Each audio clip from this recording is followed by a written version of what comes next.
मैं हामिला नहीं हो रही थी, इसलिए आज डॉक्टर के पास गई। डॉक्टर ने मेरे शौहर को बाहर बैठने के लिए कहा और अंदर से कमरे को कुंडी लगा दी। फिर लाइट बंद की। मैं माँ नहीं बन पा रही थी। डॉक्टर ने मेरा चेकअप करते करते मुझे मैं हॉस्पिटल की मीटिंग एरिया में अपने शौहर के साथ बैठी थी और बेहद परेशान थी। मेरा शौहर मुझे घूर घूर कर देख रहा था। मैंने इस पर एक नज़र डालकर फ़ौरन हटा ली। मुझे वहाँ पर बहुत बेचैनी सी महसूस हो रही थी। जब से मैंने ये सुना था कि इस हॉस्पिटल में एक मेल डॉक्टर इलाज करता है, मैं कैसे किसी मर्द से ऐसा इलाज करवा सकती थी। मैं उस उलझन में शिकार थी कि ना जाने वो मुझसे कैसे कैसे सवाल करेगा, क्या कहेगा और मैं इसे कैसे जवाब दे पाऊँगी। मैंने अपने शौहर से कहा भी था कि वो मेरा इलाज किसी लेडी डॉक्टर से करवा दे, लेकिन वे कहने लगे कि मैंने सुना है कि इस डॉक्टर के हाथ में जादू है। इसने आज तक जितनी भी औरतों का इलाज किया है, एक बार भी इसे नाकामी नहीं हुई है। लेकिन मैं तो बहुत परेशान थी। मैं अपनी इसी उलझन में उलझी हुई थी कि तभी नर्स वेटिंग रूम में आई और कहने लगी, मिसेस अकरम कौन है? मेरा शौहर कहने लगा कि ये मेरी बीवी हैं। मैंने अकरम का हाथ पकड़ लिया, वो भी मेरा हाथ पकड़े खड़ा हो गया। लेकिन नर्स ने कहा कि डॉक्टर सिर्फ पेशेंट को ही चेक करता है, पेशेंट के साथ किसी को भी अंदर जाने की इजाज़त नहीं है। ये सुनकर तो मैं और भी ज़्यादा नर्वस होने लगी। मैं चाहती थी कि अकरम मेरे साथ डॉक्टर के पास जाएं। अकरम ने मुझसे अपना हाथ छुड़वाया और मुझे समझाने लगा कि जाओ, डॉक्टर की हर बात को ध्यान से सुनना और इसे सही सही जवाब देना। घबराने की कोई ज़रूरत नहीं है। लेकिन मैं बहुत परेशान थी, जो बात मैं एक लेडी डॉक्टर से कर सकती थी, किसी भी मेल से नहीं कर सकती थी। मुझे तो ये समझ नहीं आता था कि आखिर गायनेकोलॉजिस्ट के तौर पर किसी मेल का औरतों का इलाज करना कहाँ तक सही है। हालांकि बड़े बड़े शहरों में ये बातें गलत नहीं समझी जाती, लेकिन मैं गांव से थी। लेकिन अब शादी के बाद शौहर के साथ शहर रहने लगी थी, लेकिन मेरा ताल्लुक गांव से ही था, इसलिए मैं बेहद झिझक रही थी। मैं इस नर्स के साथ डॉक्टर के रूम तक पहुंची। नर्स मुझे डॉक्टर के रूम के अंदर ले गई। सामने डॉक्टर को यह देखकर मैं कुछ हैरान सी हुई थी। इसके बारे में मेरे शौहर ने कहा था कि वे एक बहुत ही बुजुर्ग डॉक्टर है, आज तक किसी के हाथ से कोई भी केस ख़राब नहीं हुआ। मेरे ख्याल से तो डॉक्टर को काफ़ी उम्र दराज होना चाहिए था, लेकिन वो दो नौजवान सा डॉक्टर था। यही कोई अकरम की उम्र का ही था। मुझे देखकर इसने मुझे सामने कुर्सी पर बैठने का इशारा किया। जैसे ही मैं इसके सामने बैठी तो इसने नर्स से कहा कि कमरे से बाहर जाओ, मुझे मरीज़ को चेक करना है। जैसे ही नर्स कमरे से बाहर जाने लगी तो डॉक्टर कहने लगा कि दरवाज़ा अच्छे से लॉक कर देना। ये सुनकर मेरा दिल और भी बेचैन हो गया। नर्स ने मुस्कुराकर दरवाज़ा लॉक किया और वह कमरे से बाहर चली गई। पहले तो इस डॉक्टर ने मुझे सर से पैर तक बड़े अजीब तरीके से देखा। फिर जो सवाल इसने मुझसे किया, मैं तो सुनकर शर्म से पानी पानी होने लगी थी। डॉक्टर कहने लगा, शादी को कितने साल हो गए हैं? मैंने कहा 4। फिर पूछने लगा, शौहर से ताल्लुक़ बनाते वक्त खुश होती हो या नहीं? मुझे समझ नहीं आ रहा था कि मैं इस सवाल का क्या जवाब दूं। शर्म की वजह से मेरी नज़रें झुक गई थी। डॉक्टर ने अगला सवाल किया, क्या हामिला होने के लिए कब से दवाइयों का इस्तेमाल कर रही हो? मैंने कहा पिछले 2 साल से।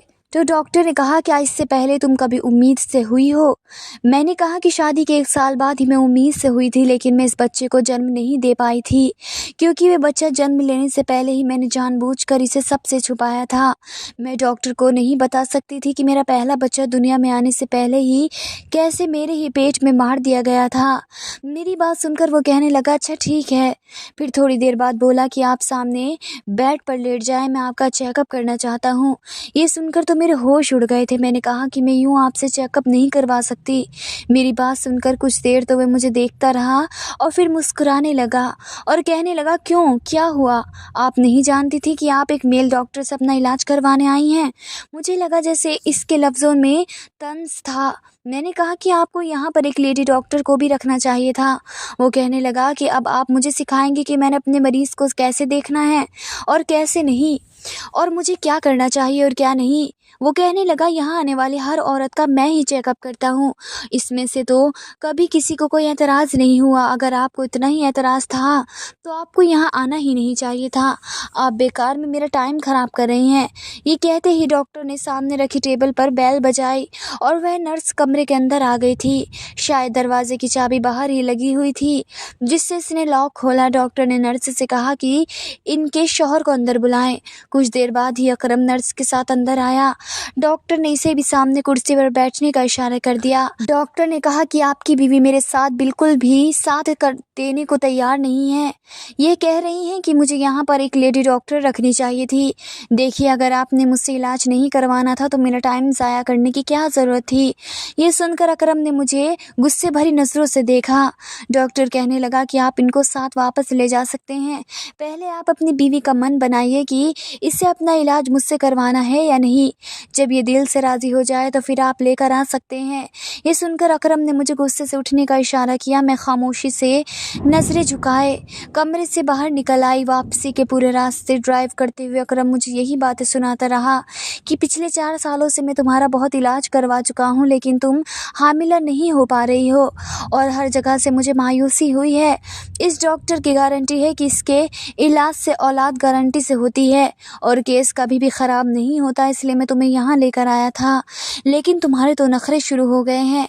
आखिर चाहती क्या हो तुम? देखो, अगर तुम्हारी यही हरकतें रहीं तो मैं तुम्हें ज़्यादा दिन बर्दाश्त नहीं करूँगा।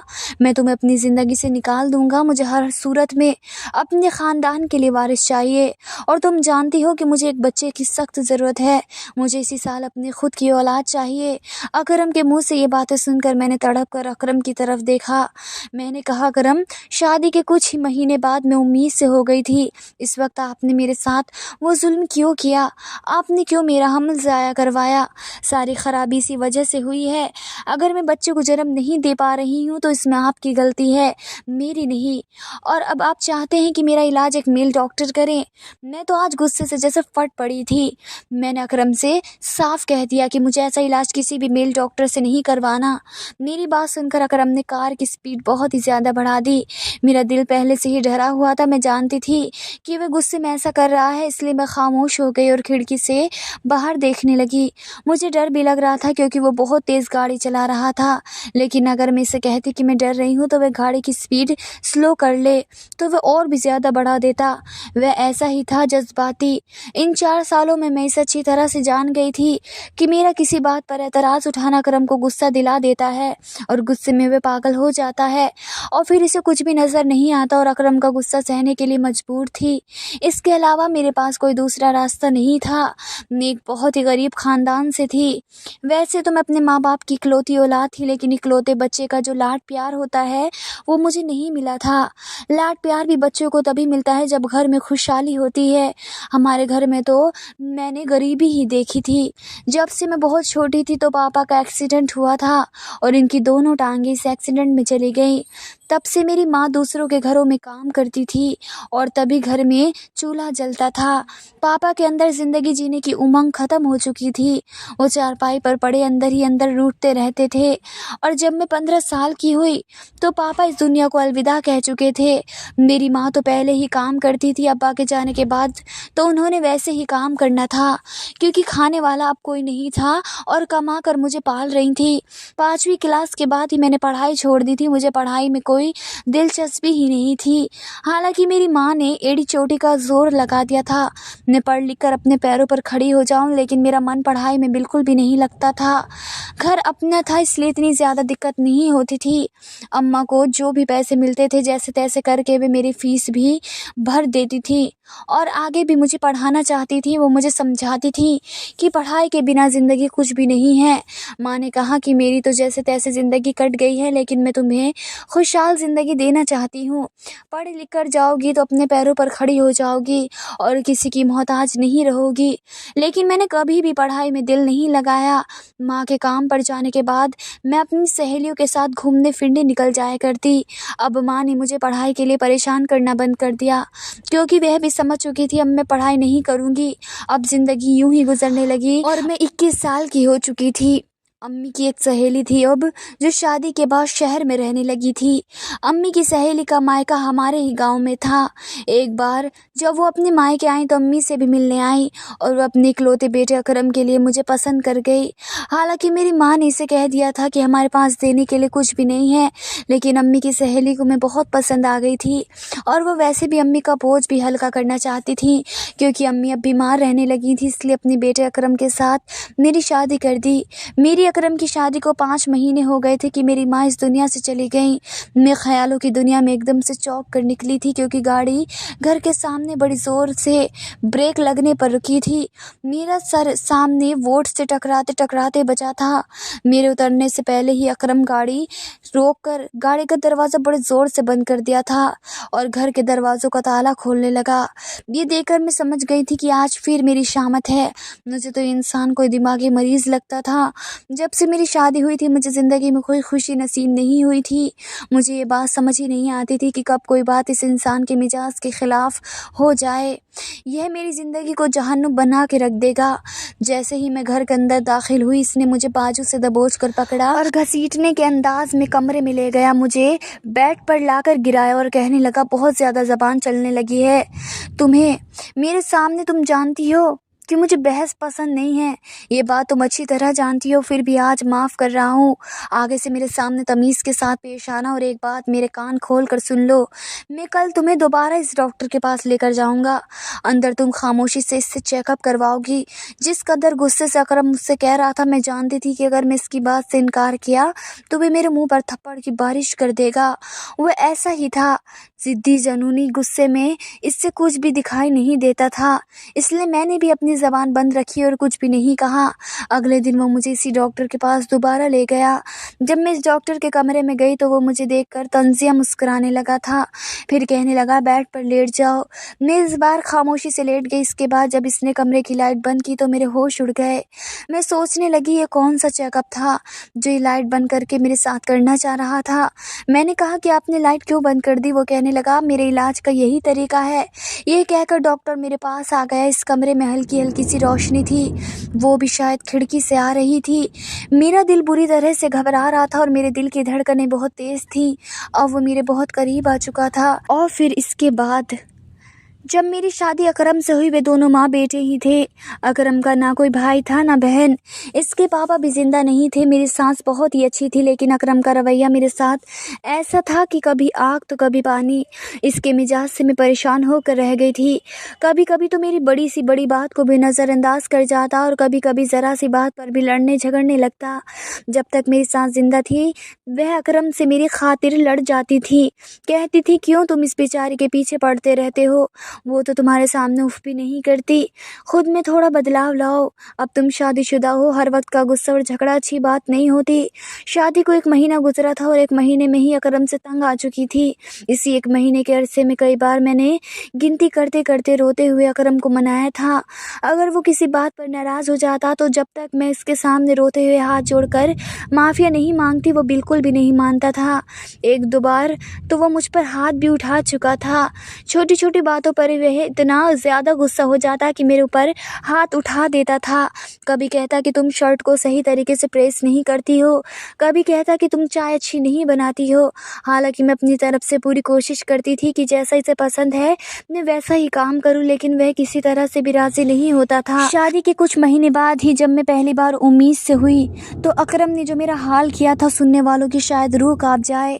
इन दिनों जब मैं उम्मीद से हुई तो मेरी तबीयत सुस्त थी, इसलिए मेरी सास मुझे करीबी क्लिनिक पर ले गई। डॉक्टर ने मेरे 1-2 टेस्ट करवाए और ये खुशखबरी सुना दी कि उम्मीद से हूँ मैं। यह खबर सुनकर वह बहुत ही खुश हो गई थी कि हो सकता है कि जब यह खबर अकरम को मालूम हो तो वह सुधर जाएगा और मेरा ख्याल रखने लगेगा, लेकिन यह मेरी गलत फहमी थी। जैसे ही मेरी सास ने अकरम को यह खबर सुनाई तो एकदम ही गुमसुम सा हो गया था और आंखें गुस्से से लाल होने लगी थी। मुझे लगता था जैसे वह अपने आप में गुस्सा बर्दाश्त कर रहा है, दिल ही दिल में गुस्से को पी रहा है। ये देख मैं बुरी तरह से डर गई थी। मुझे समझ नहीं आ रहा था कि इसे ये खबर सुनकर गुस्सा क्यों आया है। ये तो खुशी की बात थी। रात को जब मैं कमरे में आई तो वह बहुत सिगरेट पी रहा था। पूरा कमरा धुएं से भरा पड़ा था। जब मैंने साइड टेबल पर देखा तो सिगरेट के बुझे हुए टुकड़ों से भरी पड़ी थी।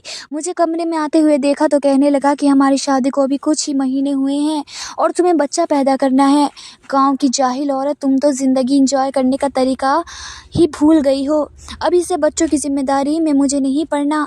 अकरम के मुंह से ये सब सुनकर मैं हैरान हो गई थी। मैंने कहा, अकरम, ये तो अल्लाह की देन है और अल्लाह की मर्जी से ही होता है, मेरे जाने न जाने से नहीं हो सकता। मेरी बात सुनकर अकरम कहने लगा, लेकिन मेरी औलाद मेरे कहने से ही पैदा होगी, अल्लाह की मर्जी से नहीं चलेगी। जब मैं चाहूँगा तब वो दुनिया में आएगी और जब मैं नहीं चाहूँगा तो कोई भी इसे दुनिया में नहीं ला सकता। अकरम की ज़ुबान से ऐसे लफ्ज़ सुनकर मुझे बहुत बुरा लगा था। वो कहने लगा कि उन्हें लगा कि अभी मुझे कोई बच्चा नहीं चाहिए, मैं 2 साल अपनी शादी को एंजॉय करना चाहता हूँ। कल मैं तुम्हें हॉस्पिटल ले जाऊँगा और तुम्हारा अबॉर्शन करवा दूँगा। ये सुनकर मैंने अचानक ही अकरम की तरफ देखा था। मैंने कहा, अकरम, मैं ये सब नहीं करवाऊँगी। यह तो एक गुनाह है। जो बच्चा दुनिया में आया ही नहीं, मैं भला दुनिया में आने से पहले इसकी जान कैसे ले सकती हूँ? मैं इस बच्चे को जन्म देना चाहती हूँ। अकरम गुस्से से कहने लगा, तुम कौन होती हो इस बात का फैसला करने वाली? मेरी औलाद है, इसका फैसला भी मैं ही करूँगा। मुझे इसे अभी इस दुनिया में नहीं लाना। ये कहने के बाद इसने लैंप बंद किया और सो गया। पूरी रात मुझे नींद नहीं आई कि न जाने अब वह क्या करेगा। सुबह अकरम के उठने से पहले ही मैं उठकर कमरे से बाहर निकल गई। अकरम कमरे से बाहर आया और मुझे हॉस्पिटल ले जाने के लिए कहा तो मेरी सांस कहने लगी कि अकरम, वो कहीं नहीं जाएगी और ख़बरदार, जो तुमने बच्चे को ख़त्म करने के बारे में भी सोचा। तो अकरम ने मुझे गुस्से से देखा था। मैं सहम कर अपनी सांस के पीछे छुप गई थी। वो गुस्से से मुझे झुल्लाता हुआ बाहर चला गया। 3 दिन तक वह घर नहीं आया। मुझे अकरम की फ़िक्र सताने लगी थी, क्योंकि गुस्से में वह अंधा हो जाता था और कुछ भी कर गुजरता था। मेरी सास मुझे तो कुछ भी नहीं कह रही थी, लेकिन वो भी परेशान लग रही थी। 3 दिन बाद अकरम आया तो तब भी इसकी आंखें गुस्से से लाल थी। मैंने खाना रखा तो इसने प्लेट उठाकर ज़मीन पर फेंक दी। कहने लगा, मेरी नज़रों से दूर हो जाओ, मुझे अपनी शक्ल भी मत दिखाओ।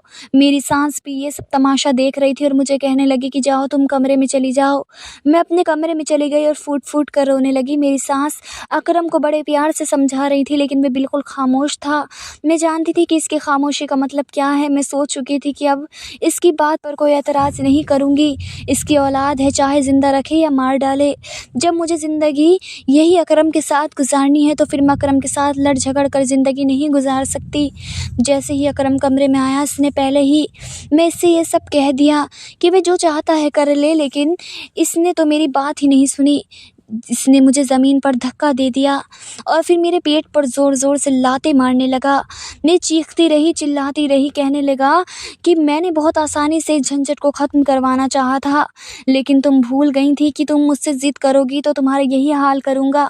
अब मैं ऐसा ही इस झंझट को ख़त्म कर दूँगा। मेरी सास मेरी चीख सुनकर दरवाज़ा बजाने लगी। मेरी चीख से पूरा कमरा दहल उठा था और मेरी चीख को सुनकर वे परेशान हो रही थी और रो रो कर दरवाज़ा बजा रही थी। अकरम से मिन्नतें कर रही थी कि अकरम, प्लीज़ दरवाज़ा खोल दो, ये जुल्म मत करो। लेकिन अकरम ने कमरे का दरवाज़ा नहीं खोला और उसने मुझे इतना मारा कि मैं बिल्कुल बेजान हो चुकी थी। मेरी चीखें इतनी तेज़ थी कि आज पड़ोस के कई घर मेरी चीखें सुन रहे थे। मेरी सास कमरे के बाहर खड़ी रो रही थी और कमरे का दरवाज़ा बजा रही थी। अकरम से कह रही थी कि अकरम, खुदा के लिए जुल्म मत करो, दरवाज़ा खोलो। अकरम ने दरवाज़ा नहीं खोला। तुम क्या कर रहे हो? लेकिन अकरम ने, जब तक इसने मेरे अंदर नन्हे मुन्ने से वजूद को ख़त्म ना कर दिया, मेरी आंखों से आंसू बह रहे थे।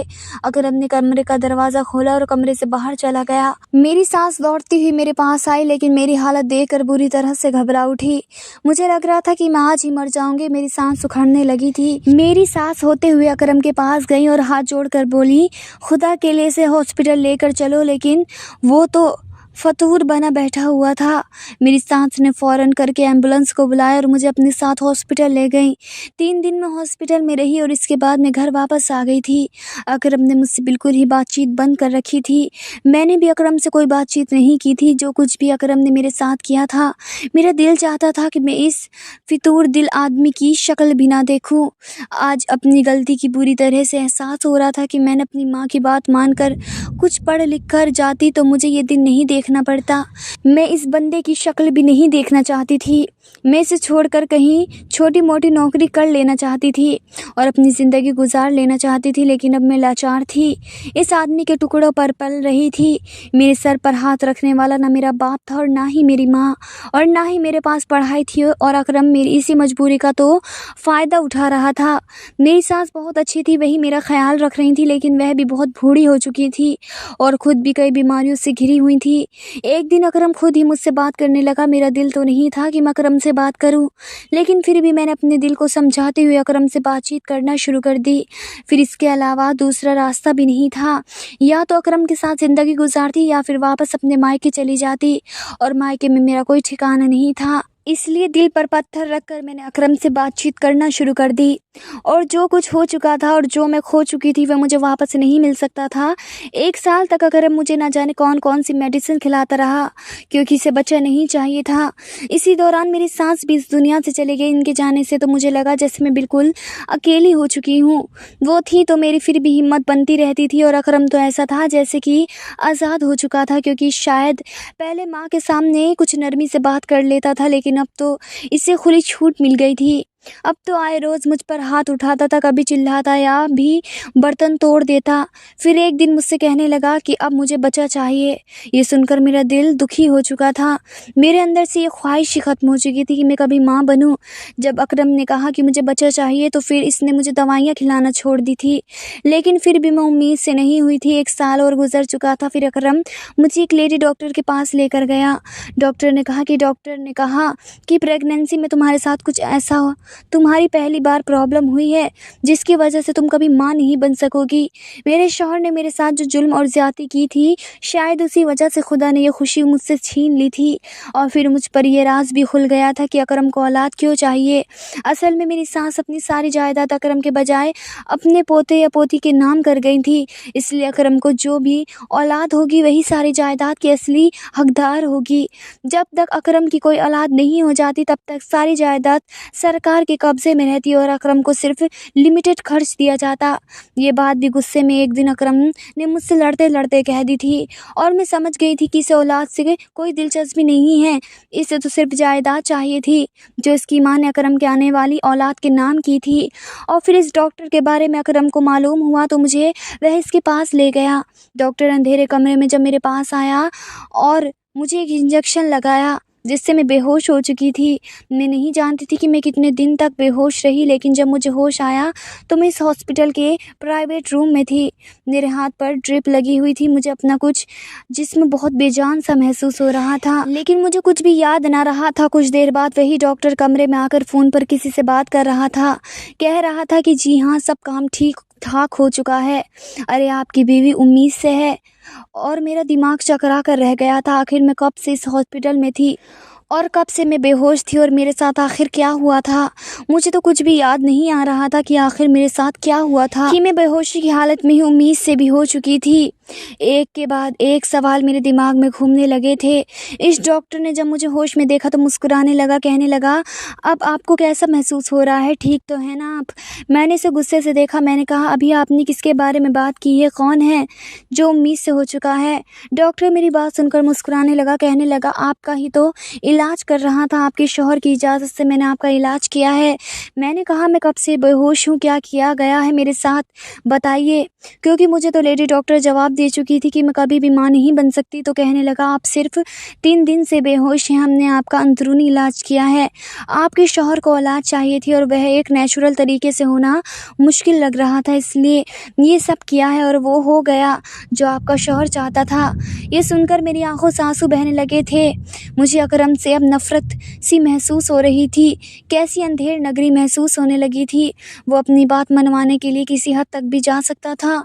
मुझे इस बात का अंदाज़ा नहीं था, लेकिन इसके बाद जो कुछ हुआ मैं हैरान हो गई थी। 9 महीने के बाद मैंने एक बेटे को जन्म दिया। जिस दिन मेरा बेटा पैदा हुआ उस दिन अकरम अपने ऑफिस में था। जब फ़ोन पर डॉक्टर ने इसे ये खबर सुनाई तो वो तेज़ रफ्तार से ड्राइव करता हुआ हॉस्पिटल पहुंच रहा था कि रास्ते में ही इसका एक्सीडेंट हो गया। इस बच्चे को 1 मिनट देखना भी इसके नसीब में नहीं था। वो इस वक्त मर चुका था। मुझे इसके मर जाने का कोई अफसोस ना था।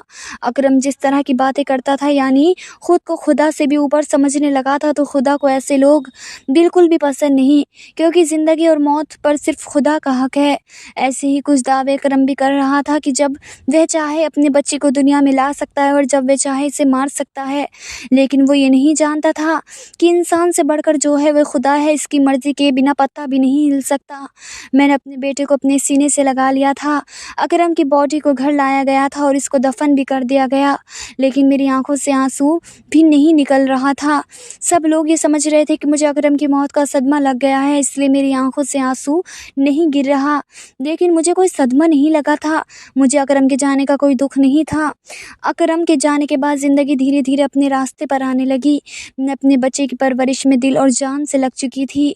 मेरी सास ने मरने से पहले सारी प्रॉपर्टी अपने पोते या पोती के नाम कर रखी थी, जो अब कानूनी तौर से मेरे पास आ चुकी थी। और इतनी प्रॉपर्टी थी कि मैं ज़िंदगी भर भी बैठकर खाती तो आराम से मेरी ज़िंदगी कट सकती थी। मैंने अब अपने बेटे को ही अपने जीने का मकसद बना लिया था। आज की वीडियो कहानी आपको कैसी लगी कमेंट करके ज़रूर बताइएगा। वीडियो अच्छी लगी तो लाइक शेयर ज़रूर कीजिए, हमारे चैनल को सब्सक्राइब करें। फ्रेंड्स, मिलते हैं अगली नई वीडियो के साथ। तब तक के लिए बाय बाय, टेक केयर, अल्लाह हाफिज़।